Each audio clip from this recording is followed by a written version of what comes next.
Hey, Algebra 1 guys. This is the video explanation for the worksheet you guys are doing. This is the next step of Introduction to Arithmetic Sequencing that we're going to be taking. The first one was identifying the number you are going to find. We found the difference in the stuff we did yesterday. Now what we're going to be doing is formulating those equations like you saw in the Khan Academy. So in the Khan Academy, you talked about making the sequencing for it and making explicit sequences. Explicit sequences are just a variable with a number of times they're going to be doing something. This can be from 1 to infinity. So how many times? And it's going to be with an equation saying that some number times how many times they're doing it plus something else is going to give us an equation. Now this seems super complicated, but it's just like we did before with the f of g's, but we're not going to be solving each one individually. We're just going to find the number and plug it in. So for instance, in the worksheet that I'm giving you, let me zoom in for you guys so you can see a little better. In this first case, we're saying a of n is equal to negative 11 plus 7n. And we're saying find a to the 34th. This 34 right here is super important because that's how many times we're multiplying in this function. So we're going to change our a to the n, keep ourselves organized. We're going to go a, we're going to change that n to a 34. And we change the n to 34. We then have now negative 11 plus 7 times 34. And now we can solve. So you are going to need a calculator for this. Oops. I would really recommend using a calculator. We would first off by doing the parentheses first. So this is my first step here. This will always be my first step. So do 7 times 34, and I get 238. So now a of 34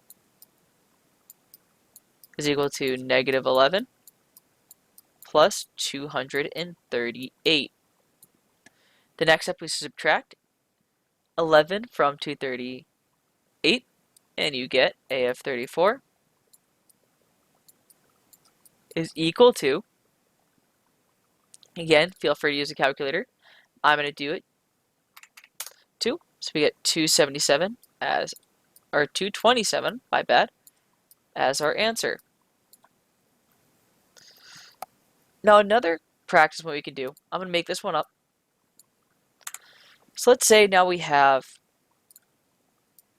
a to the n equals 18 minus 5n. And we're going to find a to the 11th power. So now we're going to rewrite this. We already have our stuff written down, so now we're going to put a to the 11th. Now anytime you see any n's there, you're going to replace them with 11. So 18 minus 5 times 11. Now we're going to use a calculator as well. So we have 5 times 11, giving you 55. So a to the 11th power equals 18 minus 55.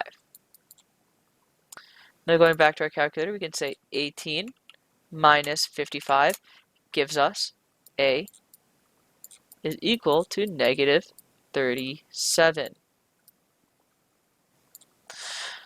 So on the worksheet there, this is how you do the first half, given the explicit function. Find the first terms. So that's all you gotta do. And for the second term, we're going to be constructing the formula. Now, how do we do that? I will show you. So in this first case, actually give myself a little bit more room. We say a to the first, so the first term is going to be 28. And the distance is going to be 10. So what we can set up is we know that the first term is going to be equal to 28.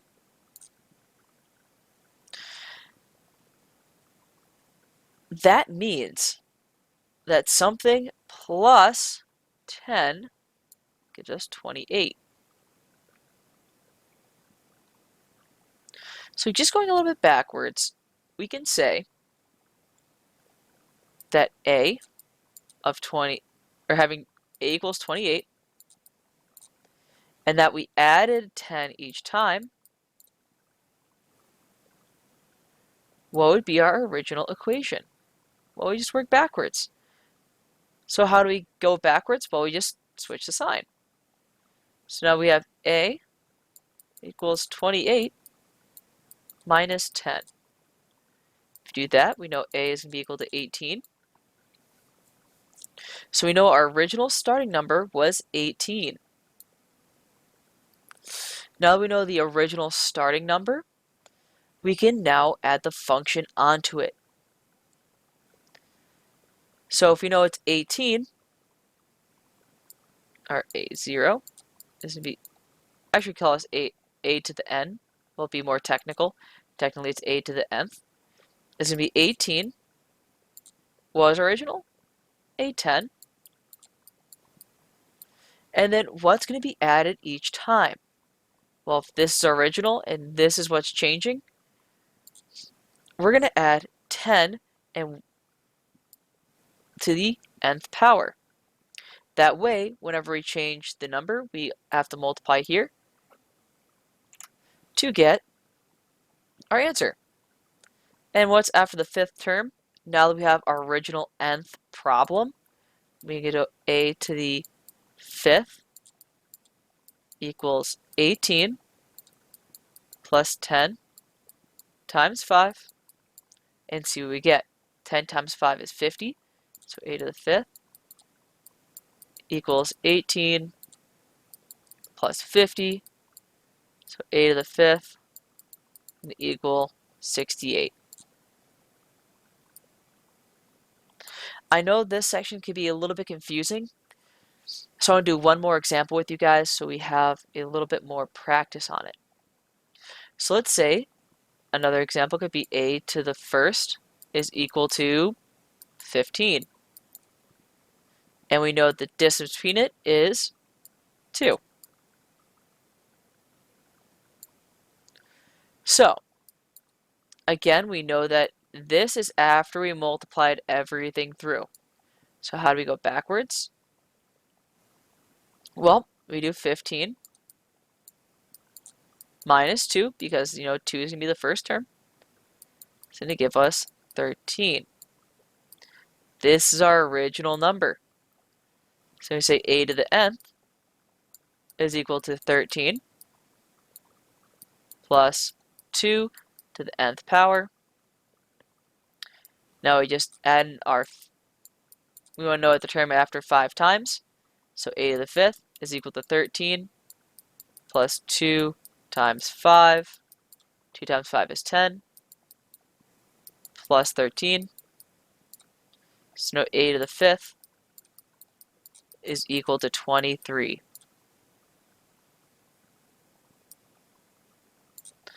So hopefully this helps you guys a little bit understand this a little better. If you guys need extra help, please feel free to contact me through email, through that Google Hangout you guys have. I invite you all to a Google Messenger, so you can message me at any point. It'll go directly to my phone, or by email, or scheduling a meeting to go over this stuff. I will be meeting with you guys like I normally do at 1 o'clock. If you guys want to come there and hang out, ask questions about this stuff, I'll be more than willing to answer them then. In any case, please try these, do your best. If you have any questions, please feel free to ask me.